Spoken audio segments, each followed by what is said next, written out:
वणीमध्ये प्राध्यापक आनंद हुड यांचे राष्ट्रीय शैक्षणिक धोरणावर व्याख्यान संपन्न. वणी येथे विदर्भ साहित्य संघ वणी व नगर वाचनालय वणी यांच्या संयुक्त विद्यमाने नुकतेच नगर वाचनालय मध्ये सायंकाळी 7 वाजता प्राध्यापक अनिल हुड यांचे व्याख्यान आयोजित करण्यात आले.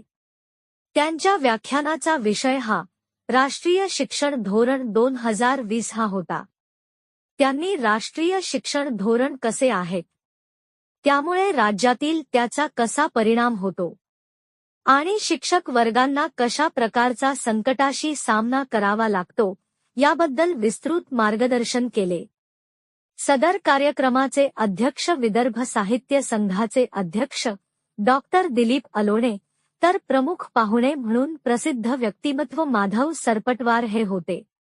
प्राध्यापक आनंद हुड यांनी सरकारच्या राष्ट्रीय धोरणाबद्दल अतिशय मार्मिक व मुद्देसूद आपले विचार मांडले. त्यांनी केलेले व्याख्याने बहुतांश सर्वांना आवडले. सदर कार्यक्रमास वणी शहरातील अनेक नागरिक, रसिक व श्रोता वृंद आवर्जून उपस्थित होते. कार्यक्रमाचे प्रास्ताविक माधव सरपटवार यांनी केले तर कार्यक्रमाचे सूत्रसंचालन प्राध्यापक अभिजित अणे यांनी केले. कार्यक्रमाला अनेक रसिक वर्ग मोठ्या संख्येने उपस्थित होते. प्रतिनिधी बाळासाहेब खैरे, न्यूज 24, आपकी आवाज.